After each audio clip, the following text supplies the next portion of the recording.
Bernardo, o Ministério Público vai denunciar hoje o pai, a madrasta e a amiga dela por homicídio qualificado e ocultação de cadáver. O repórter André Rosseto está em Três Passos e traz agora as últimas informações. Olá, André. Marcelo, daqui a pouco, às 2h da tarde, o Ministério Público vai dar uma entrevista coletiva no auditório da Universidade Regional aqui de Três Passos. É o mesmo local onde a polícia falou ontem. Marcelo, a promotora do caso, a Dinamárcia de Oliveira, vai se pronunciar sobre o inquérito policial que denunciou o pai do garoto Bernardo, o médico Leandro Boldrini, a madrasta Graciele Ugolini e a assistente social Edelvânia Virganovitz. Os três estão presos preventivamente. Coelho, a expectativa é de que a promotora apresente escutas que comprovam o envolvimento do pai do garoto, o médico Leandro Boldrini, no crime. Segundo a polícia, ele seria o suposto mandante, o suposto mentor do assassinato. Vamos aguardar então as palavras da promotora. Coelho.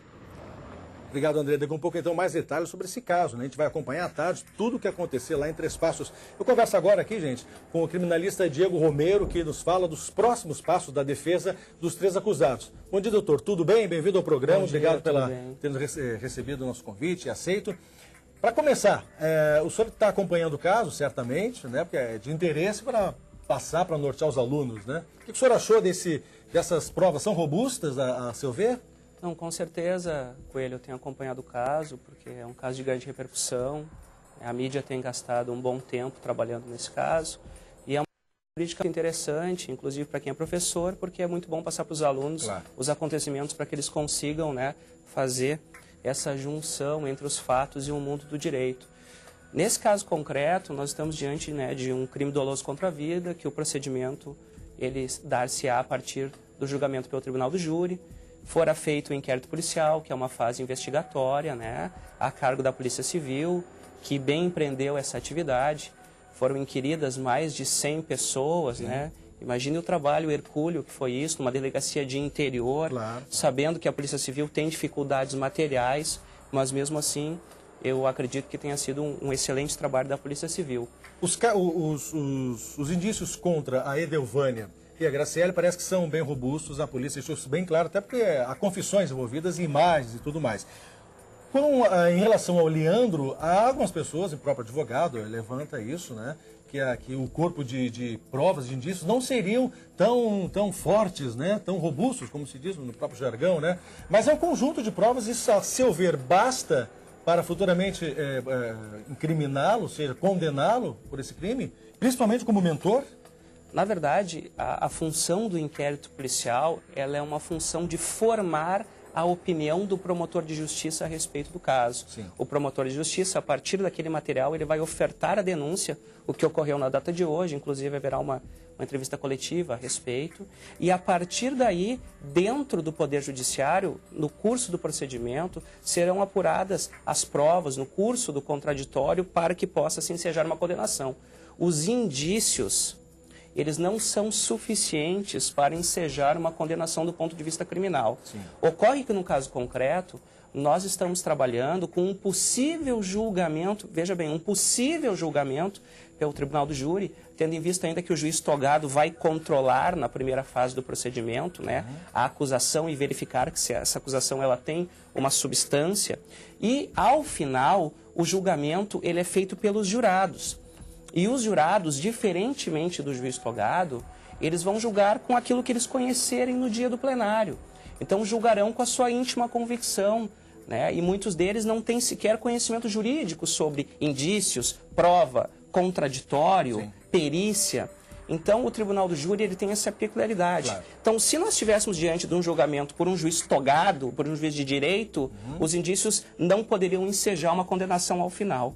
No caso concreto, como estamos diante do tribunal do júri, é possível que, ao final, se existir o plenário, sobrevenha uma condenação. Perfeito. Doutor Diego Romero está dando entrevista para a gente aqui, professor, especialista em direito penal. Eu convido o senhor para ver um pedacinho de uma entrevista do advogado, né, do Jader Marques, que é o advogado de defesa do Leandro Boldrini. Vamos acompanhar?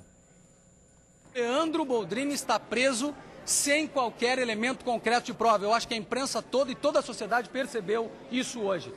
Há conjecturas, há impressões pessoais, há confusão entre o pai omisso, o pai que não dava um carinho, uma assistência mais forte para o seu filho, mas não há efetivamente a apresentação de elementos concretos. O mais interessante é o seguinte, e de novo, vamos incriminar Leandro porque as defesas conversaram.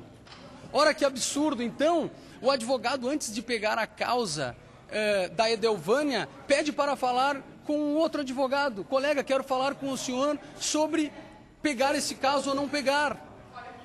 Mas é isso que incrimina, então, o Leandro? É essa a afirmação? Sobre a afirmação dele de que não é esse fato concreto... Eu concordo plenamente com a manifestação do Dr. O Jader. que seria esse fato concreto? Uma ligação telefônica do mentor dizendo, olha, manda matar e manda enterrar. Isso não existe de fato, né? O Dr. Jader, ele traz algumas afirmações importantes, né? E a primeira delas que eu ressalto é que ele realça a subjetividade na apreciação de determinadas provas ou indícios e que a partir da subjetividade daquele que está investigando fora sendo construída uma versão, talvez a versão que acomodasse, né, determinados interesses. Veja bem, o interesse de apurar o caso concreto, nesse sentido que eu digo.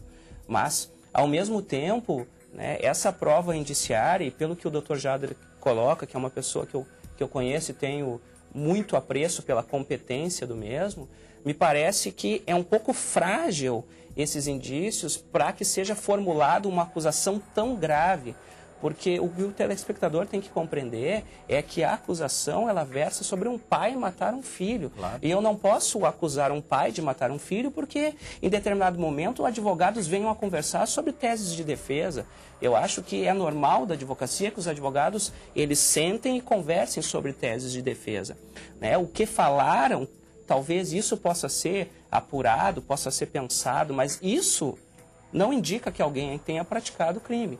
Da mesma forma, me parece que essas questões do celular do menino, né, que tem uma dúvida com relação ao carregador, esse tipo de circunstância, também me parece pouco ainda, né, para uma acusação tão grave. Porque, veja, a acusação... Mas o fato dele ser médico, dele ter passado a receita lá do midazolam, né, o sonífero, tem o calmante, né, para a Edelvânia... Enfim, isso dá a entender de que houve alguma coisa ali... Isso é um conteúdo mais forte. Que é a subjetividade que você fala. Existe alguma coisa, mas não está claro, evidente, numa prova concreta, uma ligação telefônica, mas está em testemunhos também, né? Exato, porque o que ocorre?